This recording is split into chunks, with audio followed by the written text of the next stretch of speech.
بسم الله. نبدأ كلامنا النهاردة يا حبايب قلبي. أنا هعمل كشري.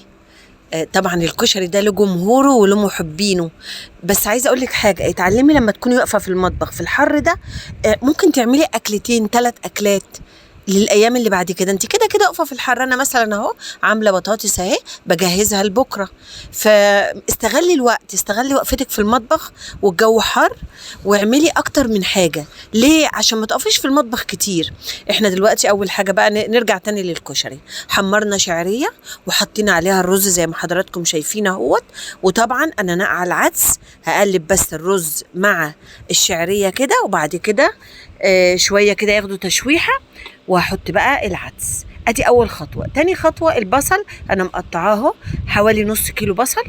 رشي عليه رشه دقيق، رشه نشا، ورشه ملح بسيطه عشان ما يبقاش طعمه حادق، وقلبي كويس وبعد كده حمريه.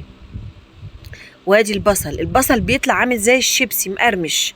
وطبعا الحمص اهوت، انا كنت نقعاه من بالليل، سلقته وحطيت عليه شويه صلصه طماطم وعصرت ليمونه، وحطيت ربع كوبايه طماطم معصوره.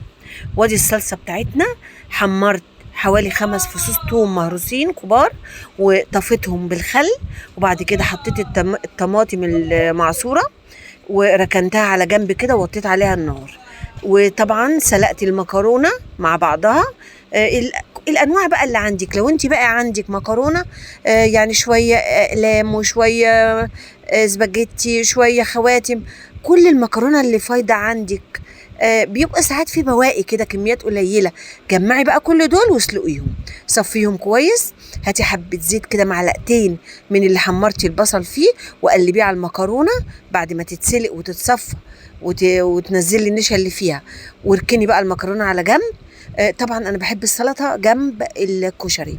عملت سلطه، عملت دقه، خدت معلقه توم مهروس، عليها نص معلقه كمون، عليها عصره 3 ليمونات، وربع كوبايه خل، وكوبايه ميه، وقلبتهم في بعض، وهي طلعت دقه جميله جدا.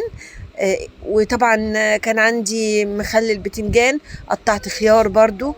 الحاجات اللي عندك كلها طلعيها. الكشري يا جماعه عشان بيبقى حامي شويه، فساعات بيعمل حموضه، فكل ما تحطي حاجات خضراء على الترابيزه جنب الكشري ده بيمنع الحموضه.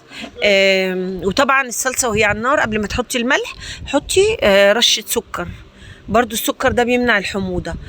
بصوا البصل مقرمش ازاي، عامل زي الشيبسي بالظبط، مقرمش وجميل جدا.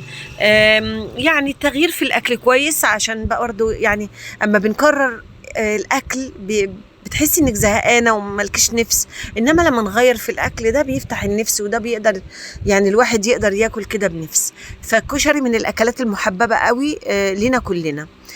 ده اكلنا النهارده وده غدانا يا حبايب قلبي. انا بس حبيت اوريه لكم واقول لكم على التكات واقول لكم على المعلومات كده. يا رب يكون المحتوى بيعجب حضراتكم، ويا رب يكون أكلة الكشري دي النهاردة عجبتكم وتقوموا تقلدوها، ولما هتعملوها بألف هنا وشفا. ولازم يا جماعة ندعم بعض، ما تنسوش تعملوا لي لايك واشتراك، ويعني شوفوا الفيديو لآخره. فيديوهاتي ممتعة، المحتوى جميل والله، وهتستفيدي جدا منها. يعني أنا عندي حاجات جميلة قوي عاملاها ممكن تشوفيها. بكرر عليكي تاني حبيبة قلبي، اعملي لايك واعملي اشتراك. اترككم في رعاية الله وامنه.